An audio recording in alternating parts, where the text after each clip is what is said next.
हर महादेव दोस्तों, उम्मीद करता हूँ कि आप सब बढ़िया होंगे और मजे में होंगे। बहुत दिनों बाद आज मैं एक नया मजेदार एपिसोड लेकर आया हूँ अपनी K2K via Zanskar Ladakh series का, सिर्फ आप लोगों के लिए। हम जानते हैं कि इस वीडियो के आने में थोड़ी देर हो गई और पिछले ब्लॉग से इस ब्लॉग के बीच में अंतराल जो था वो काफी ज्यादा हो गया, लेकिन हम कुछ कर नहीं पा रहे थे। ऑफिस और अलग अलग ट्रैवल प्लान्स की वजह से मेरे को वीडियो एडिट करने का समय और मौका ही नहीं मिल पा रहा था। लेकिन अब से कोशिश करेंगे कि नियमित रूप से वीडियो आए और कम से कम हफ्ते में एक वीडियो जरूर आपके साथ शेयर कर पाए। आज मैं अपना राइड पैंगोंग लेक से शुरू कर रहा हूँ और पैंगोंग लेक से हानले तक जाऊंगा। और अगर आपने अभी तक पिछला एपिसोड नहीं देखा है तो पहले जाकर देख लीजिए, ऊपर आई बटन पर मेंशन किया गया है। वो एक मजेदार और एडवेंचरस राइड था। हम उंडर से सियोक नदी के बगल वाला रास्ता लेते हुए पैंगोंग लेक आए थे और यह कुछ झलकियां आपके साथ शेयर कर रहा हूँ।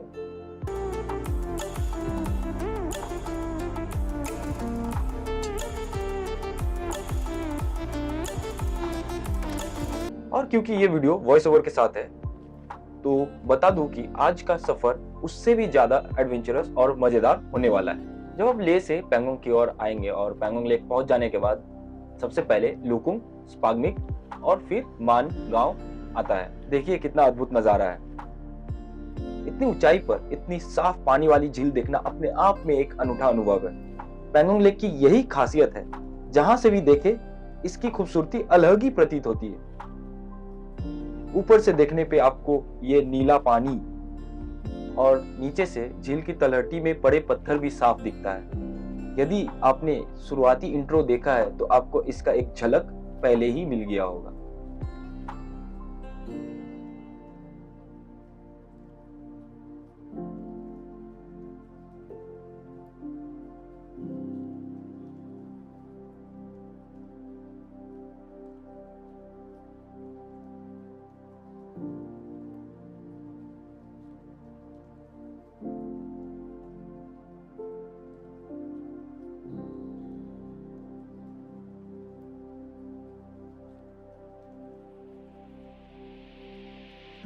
अब बात करते हैं इस जगह का चयन करने के बारे में। मैंने क्यों मान विलेज में आके रुका।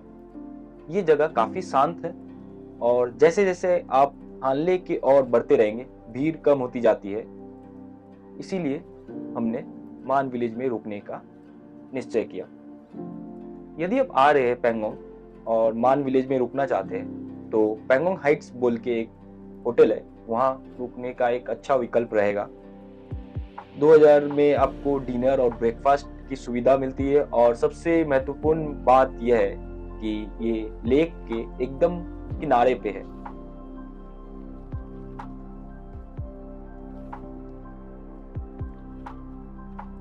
और आपको एक रोचक या फिर इंटरेस्टिंग जानकारी देना चाहता हूँ।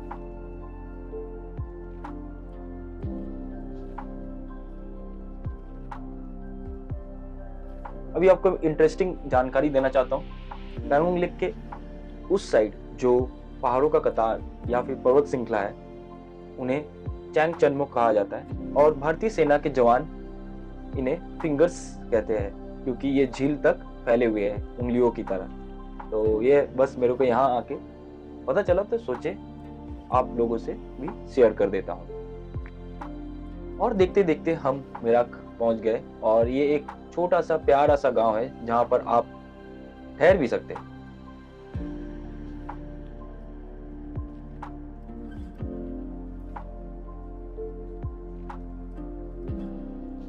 इसे पार करने के बाद आखिरी गांव काकसेत आता है और हम अभी वही और बढ़ रहे हैं। ये पैंगोंग लेक के किनारे बसा आखिरी गांव है। इसके बाद आप लेक से दूर या आपका रोड लेक से दूर जाने लग जाता है।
पैंगोंग लेक को अलविदा कहकर अब हम नए बने हुए सड़क मार्ग से चुशुल की ओर बढ़ रहे हैं। ये नया रास्ता इतना नया है कि गूगल मैप्स पर भी नहीं दिखाता है। अगर आप पैंगोंग से चुशुल या हानले जा रहे हैं तो इस सड़क का जिक्र भी नहीं होता और गूगल मैप्स आपको वापस लुकुंग से होते हुए मेरे दाएं तरफ जो पर्वत श्रृंखला है उसको उस पार से आपको हानले और चुशुल लेके जाएगा।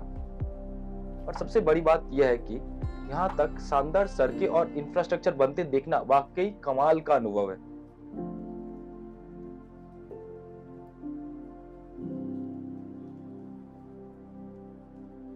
और आप ही देखिए, इतने दुर्गम इलाके में भी इतनी अच्छी सड़क बनाना आसान काम नहीं है।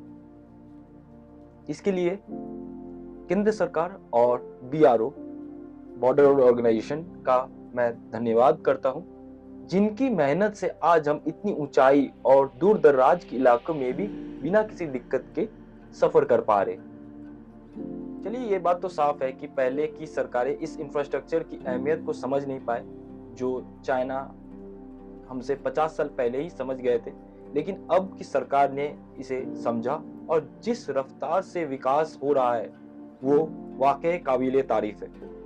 पहले जहां सड़कों का सपना भी मुश्किल आता था, वहां आज तेजी से सड़कें, पुल और जरूरी सुविधाएं तैयार हो रही है। इससे न सिर्फ आम लोगों को फायदा हो रहा है, बल्कि हमारी सेना भी पहले से काफी ज्यादा मजबूत हो रही है।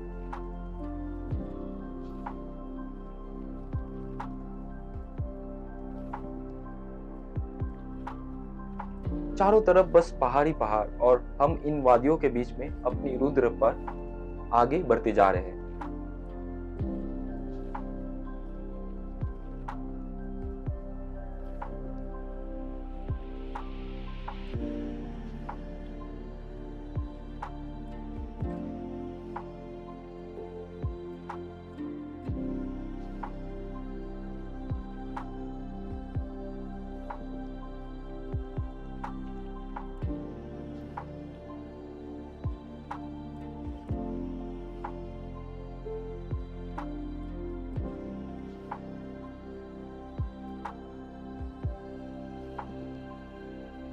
और आखिरकार हम चुशुल पहुंच गए।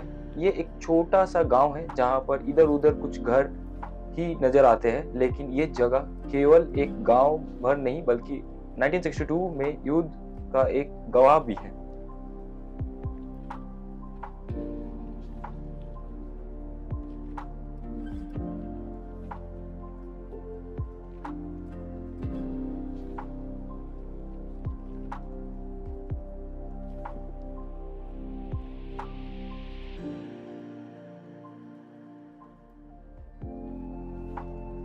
चुशुल से हानले जाने के दो रास्ते हैं, एक छोटा और सीधा रास्ता जो रेजांगला वार मेमोरियल से जाता है और दूसरा लंबा रास्ता जो चुमथांग, न्योमा और माहे से गुजरता है। दोनों रास्ते लोमाबेंड पर मिल जाते हैं, उसके बाद एक ही रास्ता आपको हानले लेके जाता है। चुमथांग वाला रास्ता लंबा है और उसमें एक आपको माउंटेन पास भी मिल जाता है, लेकिन ज्यादा एडवेंचरस और मजेदार रोमांचक है आपका ये रेजांगला वार मेमोरियल, और साथ ही साथ आप रेजांगला वार मेमोरियल विजिट भी कर लेंगे। इसलिए मेरे को भी रेजांगला वार मेमोरियल वाले रास्ते से ही जाना था, लेकिन गूगल मैप जो हमेशा होता है मेरे साथ, गूगल मैप मुझे गलत रास्ते यानी चुमथांग वाले रास्ते पर ले आया और अभी हम देखिए वापस उसी रास्ते से जा रहे। एक्चुअली मैं उस चुशुल से राइट ले लिया था और अभी फिर वापस जाके रेजांगला वार मेमोरियल वाले लेफ्ट वाले रास्ते लूंगा।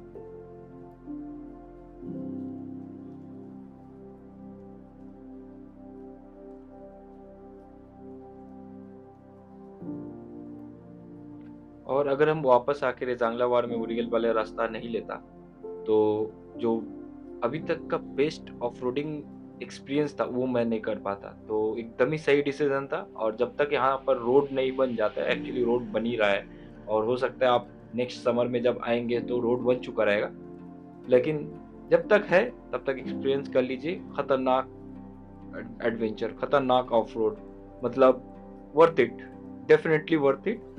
और चलिए अब थोड़ा बोलना बंद करते और म्यूजिक के साथ ये जो ऑफ रोड है उसको आप लोग एंजॉय कीजिए।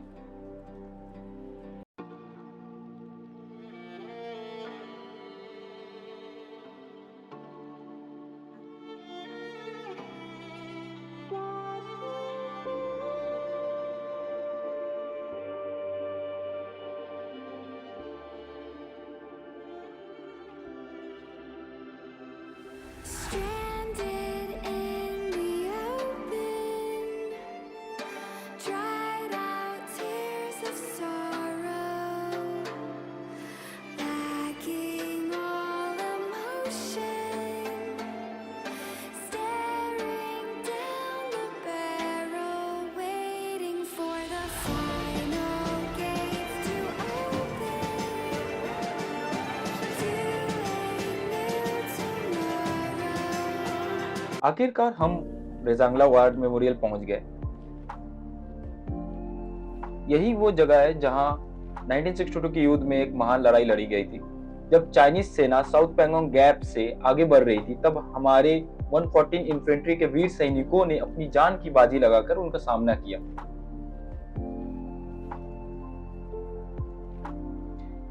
यहाँ उन्हीं शहीद जवानों की वीरता और इस महान युद्ध की कहानी लिखा गया है और उन्हीं के लिए ये स्मारक बनाया गया है। आप कभी यहाँ आए तो इस इतिहास को जरूर पढ़ें और उन वीरों को श्रद्धांजलि दें।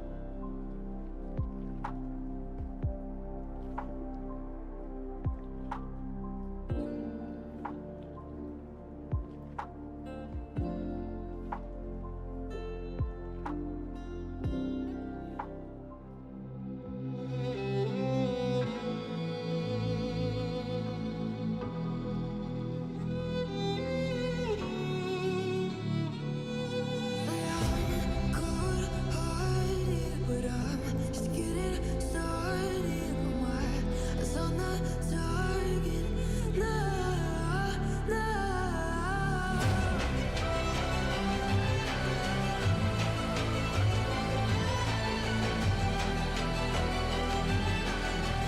You're the better one, still king of God.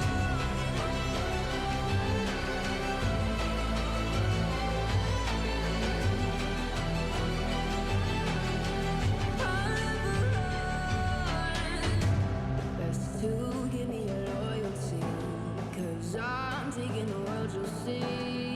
They'll be calling me, they'll be calling me royalty. Best to give me your loyalty, 'cause I'm taking the world, you'll see. They'll be calling me, they'll be calling me royalty. They'll be calling me royalty.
Loma band एक junction है। Pangong lake से आते वक्त अगर आप right लेंगे तो ले मनाली हाईवे पर पहुंच जाएंगे और लेफ्ट लेंगे तो हानले। हानले जाने के लिए स्पेशल परमिट चाहिए होगा और वापस भी आपको इसी रास्ते से आना पड़ेगा। और आप ले लद्दाख टूरिज्म के वेबसाइट में जाके जब परमिट लेंगे तो अगर आपको हानले जाना है तो वहां पर इसको मेंशन करना है कि आपको हानले जाना है। एंट्री के वक्त आपको एक नंबर, सीरियल नंबर दिया जाता है जो एग्जिट के समय चेक हो सकता है। मतलब यहाँ प्रवेश और निकलने वाले लोगों का ध्यान रखा जाता है सेफ और सिस्टमेटिक ट्रैकिंग से। तो वही है कि ध्यान रखिएगा, डॉक्यूमेंट्स लेके आइएगा, नहीं तो आपको हानले के साइड जाने हो सकता है ना भी दिया जाए। आप पैंगोंग से इधर आएंगे और राइट हैंड साइड ले मनाली के लिए निकल जाएंगे, आपको परमिट हानले जाने के लिए जरूर लगता है। पूरे इस ट्रिप में अभी तक सिर्फ मेरे को एक ही जगह डॉक्यूमेंट्स निकाल के दिखाना पड़ा है और वो है ये लोमा बैंड में।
क्या ही मस्त ग्रीनरी, थोड़ा हरा भरा मैदान, ब्राउन पहाड़, क्या ही व्यू है एकदम। मतलब ये पोस्ट कार्ड में जैसे आपको फोटोज वगैरह दिखता है एकदम वैसे ही है। तो अद्भुत नजारा है यार, जितना बोले उतना कम है इस जगह के बारे में। और इसी बीच थोड़ा होशियारी दिखाने के चक्कर में बड़ा कांड होने वाला था। सामने में एक बड़ा व्हीकल में कुछ आर्मी इक्विपमेंट जा रहा था, उसकी वजह से जैम था। तो हम सोचे कि रोड से उतर जाते, और एडवेंचर बाइक है तो क्या ही टेंशन है। लेकिन हम ये भूल गए थे कि मेरा बाइक फुली लोडेड है। बस जैसे तैसे बैलेंस बनाए और वापस रोड पे आए, नहीं तो आज तो अभी बाइक गिर ही जाता। इस पूरे ट्रिप में पहली बार।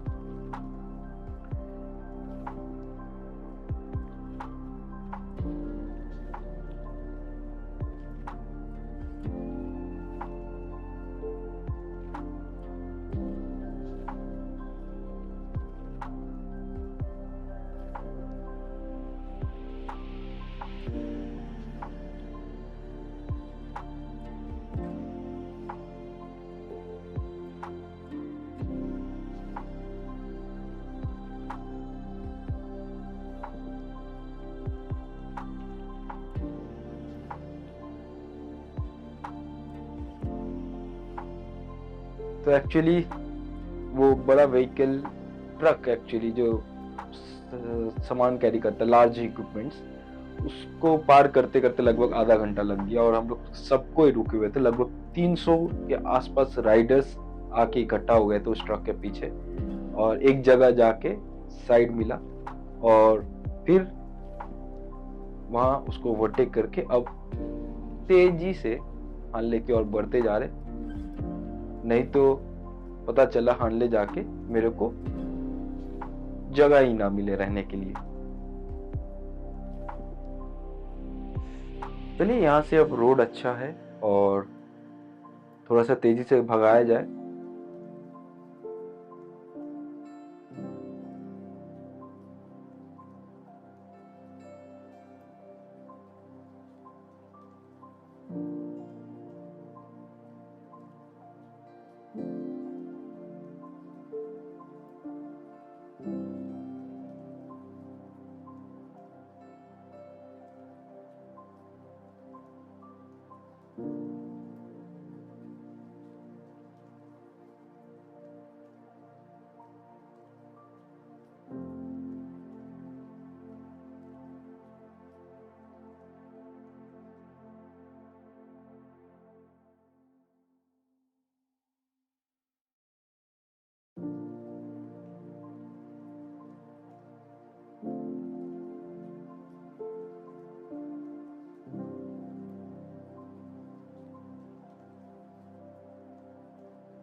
आखिरकार हम हानले पहुंच ही गए और ये जो लेफ्ट हैंड साइड में रोड जाता है ये आपको उमलिंगला लेके जाएगा और राइट हैंड साइड हानले टाउन या फिर विलेज है। तो अभी सबसे पहले मैं हानले जाके एक्चुअली हानले क्रॉस करके जो इंडियन एस्ट्रोनॉमिकल ऑब्जर्वेटरी है वहाँ जाऊँगा, क्योंकि वो बंद हो जाता है 5 साढ़े 5 बजे के आसपास। तो उसको पहले विजिट करूँगा, उसके बाद वापस आके कहीं होम स्टे या फिर कोई रूम खोजूंगा। जिन्हें नहीं पता उन्हें बता दूं, इंडिया का एस्ट्रोनॉमिकल ऑब्जर्वेटरी हानले में है जो डीप स्पेस रिसर्च में मदद करता है और ये दुनिया का 10th लार्जेस्ट ऑप्टिकल टेलीस्कोप भी है। ये ऑब्जर्वेटरी जिस पहाड़ पर बनी है उसका नाम माता सरस्वती के नाम पर माउंट सरस्वती रखा गया है।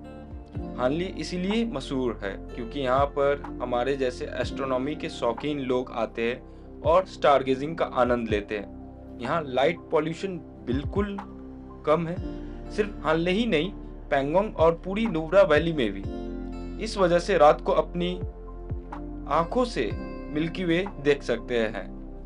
आप अगर एस्ट्रोनॉमी के दीवाने हैं तो यहाँ एक बार जरूर आना चाहिए।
चलिए अब ऑब्जर्वेटरी देखने के बाद पहले नीचे जाकर सोने के लिए कोई जगह ढूंढेंगे, फिर कुछ खाएंगे और आज का ब्लॉग यहीं समाप्त करते हैं। अच्छा, एक जरूरी बात आपको बताना भूल गया, ये ऑब्जर्वेटरी से आपको टेलीस्कोप के थ्रू कुछ नहीं दिखेगा। जब यहाँ काम शाम 6 बजे के बाद शुरू होता है तब हम लोग की एंट्री बंद हो जाती है। यहाँ बस टेलीस्कोप का सेटअप है और इसका मेन ऑपरेशन 3000 प्लस किलोमीटर दूर बेंगलुरु बैठे इसरो के साइंटिस्ट करते हैं। तो आप यहाँ आके सिर्फ इक्विपमेंट्स देख सकते और ये बड़ा सा इंफ्रास्ट्रक्चर, बस इसी का आनंद ले सकते।